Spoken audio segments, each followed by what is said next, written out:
안녕하세요. 황녀의 싸다가 토크 시간입니다. 네, 오늘의 황녀 사연은요. 미국에서 살다 온 며느리에게 한국 시집살이를 강요하며 결국 못 참고 터트려버린 어느 한 며느리분의 사연입니다.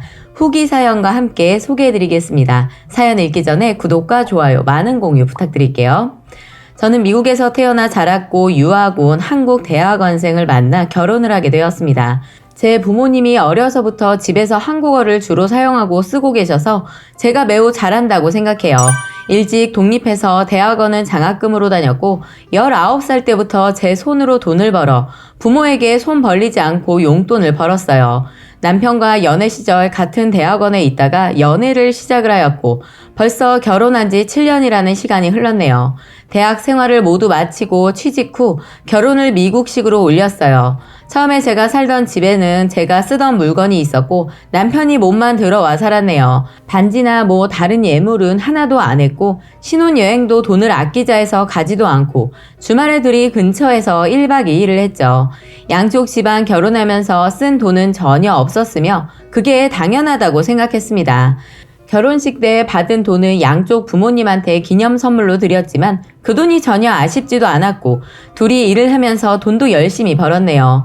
한 달에 들어오는 월급은 둘이 공동으로 관리를 하고 있으며 각각 용돈은 똑같이 쓰고 생활비는 통장에서 맞춰 쓰고 카드는 둘이 합의한 것만 쓰고 있어요. 시부모님은 미국에서 결혼하기 전에 뵙고 인사한 게 다였죠. 그렇게 살다가 2년 전에 남편이 한국으로 직장을 얻게 되었고 저 또한 물론 한국에 직장을 얻게 되었죠. 연봉은 제가 많았지만 그런 건 별 신경 안 쓰였어요. 결혼 전 남편은 제게 한국 여자들은 진짜 이기적이고 남자한테 기대고 사는데 제게 그런 게 없어 독립적인 제 성격이 너무 좋다고도 종종 말했어요. 어쨌든 그래서 한국에 왔는데 온 첫 해부터 시부모와 너무나 부딪히고 제 머리로 이해 안 가는 일이 너무 많았네요. 그럼 이제 제가 살아온 환경과 이해가 되지 않는 부분 10가지를 말해보도록 할게요. 첫 번째, 앞뒷말이 하나도 안 맞아요. 딸처럼 생각한다고 하시는데 어쩌다 시집에 가면 남편만 보고 피곤하겠다며 쉬라고 하는데 남편 근무 시간보다 제가 훨씬 길고 체력도 더 약해요. 남편 먹을 것과 시누이 먹을 것만 챙기시는 시어머니 솔직히 웃겼지만 저는 남편의 엄마라고 생각했기 때문에 어떤 것도 바랄 게 없었죠. 그런데 딸이라 생각한다며 자꾸 말하니까 이해가 되지 않았고 웃기네요. 두 번째, 시집에 가서 남편하고 같이 부엌에서 일하려고 하면 자꾸 부엌 좁다고 남편 보고만 들어가서 쉬라고 하고 남편은 부엌 일 예전에 안 해봐서 못한다고 하세요. 그래서 저도 시집이 우리 살림이 아니기 때문에 낯설어 힘들다고 그러니 둘 다 초보이니 서로 도우며 해야 한다고 말했어요. 그랬더니 본인은 아들 귀하게 키웠다고 하시는데 이해가 안 됐어요. 제가 그래서 어머님께 결혼했으니 함께 일해야 한다고 말했죠. 시어머니는 남편이 저보다 나이가 많으니 어린 제가 하는 게 맞다는데 그것도 이해가 안 됐어요. 제 생각에는 나이로 따지면 시누이가 막내니까 시누이가 해야 되는 게 맞다고 말했더니 시어머니 화내면서 본인이 하시겠다고 하세요. 사실 시어머니 집이니까 시어머니가 하시는 게 맞다고 생각하네요. 셋째, 자꾸 명절 환갑은 기본이고 이모님들한테 선물하라고 전화하세요. 이 부분 아무리 생각해봐도 진짜 이해가 안 돼요. 선물이라는 건 내가 원해서 하는 건데 왜 시어머니가 선물하라고 강요하는지 모르겠네요. 이해되지 않았지만 이모님 환갑이라 해서 선물을 해드렸죠. 저와 남편이 열심히 골라서 예쁘게 포장까지 해서 드렸는데 갑자기 더 비싼 거 안 했다고 뭐라고 혼내셨어요. 환갑 생일이라고 해서 저는 기쁜 마음으로 백화점에 가서 50만 원 정도 하는 가방을 산 건데 예전 시어머니 환갑 때 더 비싼 거 받으셨다고 하네요. 그래서 제가 비싼 선물 받으신 분은 시어머니인데 왜 제가 그거와 값을 똑같이 맞춰야 하는지 모르겠다고 말했어요. 그리고 선물이라는 건 자기 형편에 맞게 하는 게 맞다고 생각한다고 말씀드렸지만 화를 내셨네요.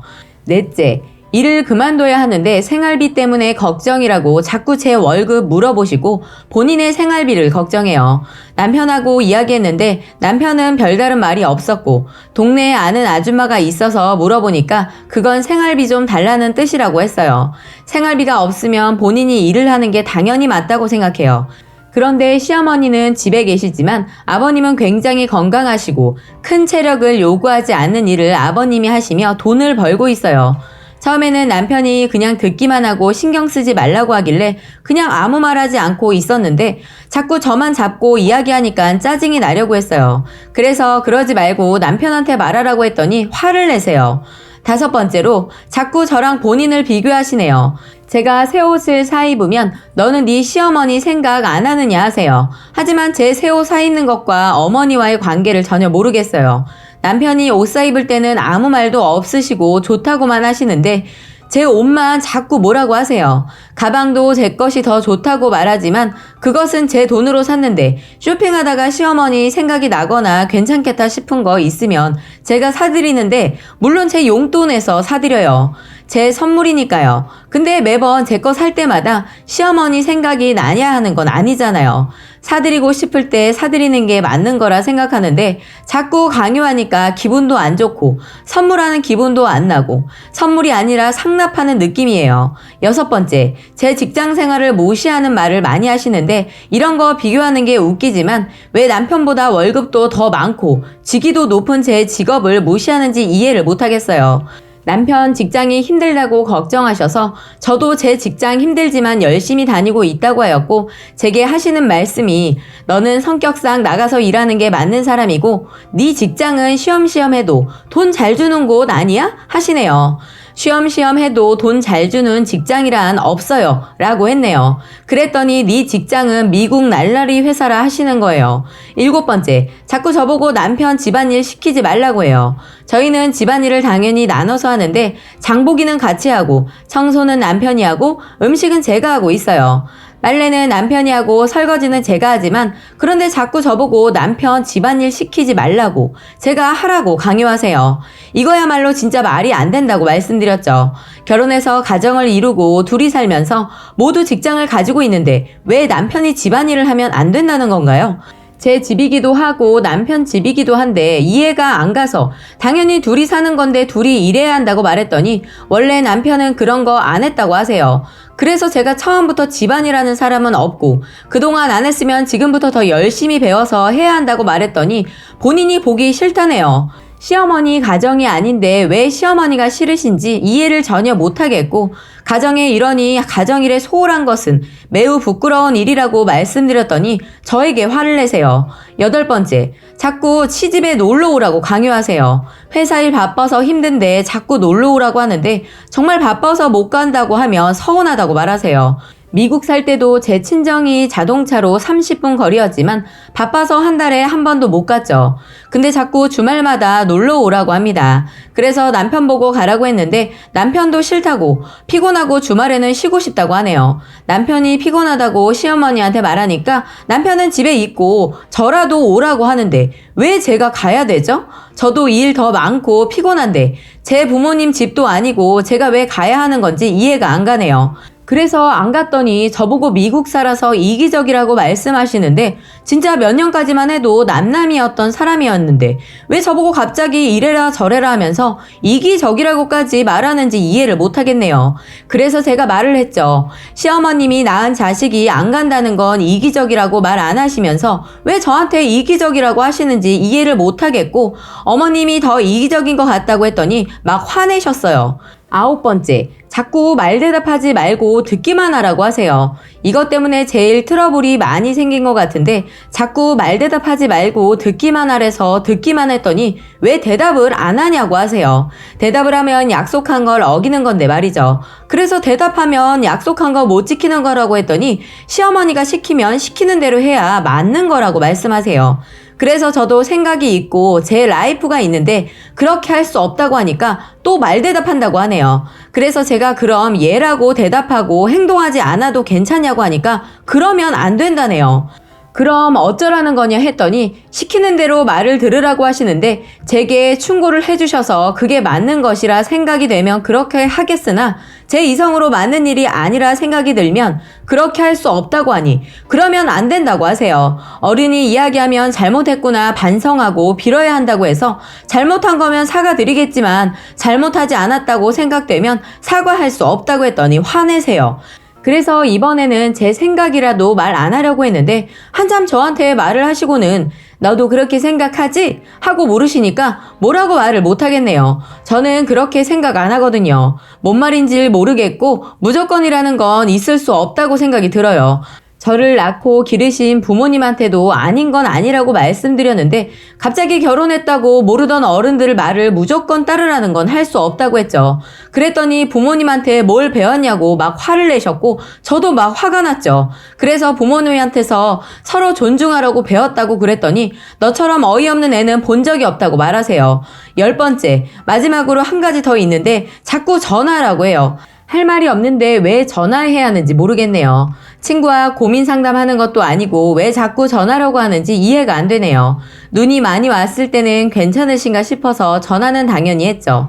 물론 남편과 함께 전화를 했고 알려드릴 일 있을 때는 당연히 전화하고요. 그래서 지난번에는 왜 자꾸 전화 안 하냐고 해서 전화할 일 없어서 안 한 거라고 했었죠.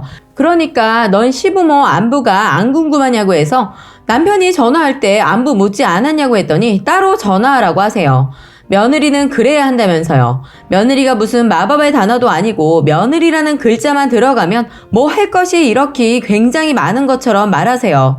그래서 저 팔려온 느낌이다. 결혼하면서 무슨 죄를 지은 것도 아닌데 왜 할 것이 많냐고 했더니 그게 한국 전통이라고 하세요. 그래서 예전에는 전화라는 것이 없었기 때문에 예전 전통은 아닌 거 아니냐고 말했어요. 그리고 전통이라는 것은 그걸로 인해 사람이 행복해야 하는데 전혀 행복하지 않고 불편하면 악습이라고 말했더니 엄청 화를 내셨어요. 한국에 온 지 얼마 안 돼서 친구도 없고 이해도 안 가고 이런 고민을 제가 왜 하고 있는 건지도 몰라요.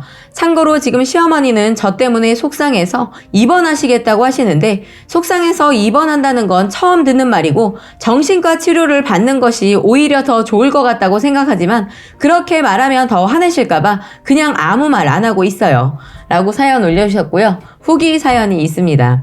시부모님한테는 한국 명절, 생일, 어버이날 또 종종 선물 드리고 있는데 선물 드리는 거 좋아하세요. 당연히 저희 부모님한테도 해드리고 제가 해드리는 건 제 용돈에서 하고 명절 때 드리는 돈은 남편 용돈 반, 제 용돈 반 이렇게 드리고 있어요. 근데 자꾸 다른 친척들 것도 하라고 해서 그럴 돈 없다고 말씀드리고 남편 보고 원하면 남편 용돈에서 하라고 했더니 남편은 안 한대요. 가장 큰 고민은 말대답 문제인 것 같은데 말을 해야 하는지 말아야 하는지 전 약속은 도저히 못하겠네요. 안 할 건데 어떻게 약속하죠? 근데 자꾸 대답을 강요하셔요.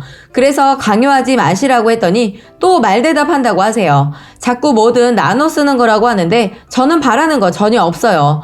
원하는 거 있으면 제가 돈 벌어서 사면 되고 제가 더 이상 안 쓸 것 같거나 마음에서 우러나서 주고 싶은 거면 괜찮은데 자꾸 네 거 중에 뭐 예쁘고 좋다고 하세요. 처음에는 가격을 알고 싶어 하셔서 가격을 알려드렸더니 너는 눈치가 없어서 어디 가서라도 예쁨 못 받겠다고 하세요.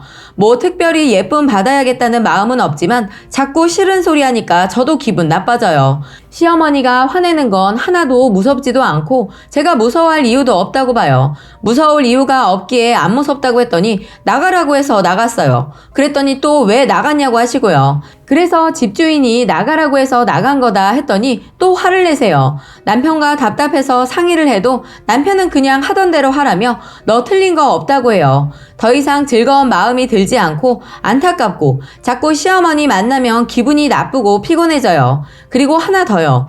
자꾸 사람이 하고 싶은 것만 하고 살 수 없다고 말하세요. 그래서 인상이 짧은데 하기 싫은 일을 해야 할 필요는 없다고 생각한다고 말했죠. 하기 싫은 일을 할 때는 거기에 합당한 이유나 그만큼의 보상이 있어야 하는데 그게 없으면 할 필요가 없다고 생각한다고 했습니다. 며느리라는 게 합당한 이유고 왜 자꾸 말대다 콩콩 하냐고 말씀하시는데 이게 말대꾸가 맞나요?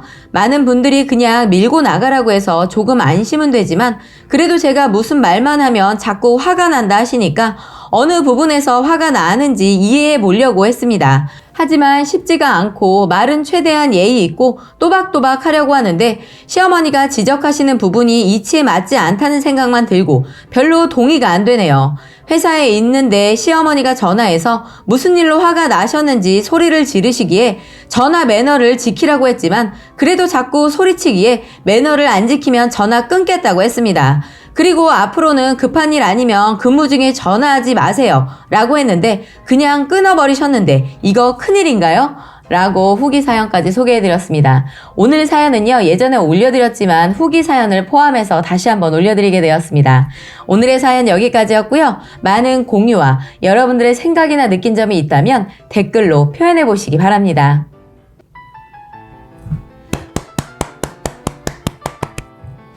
멋있다.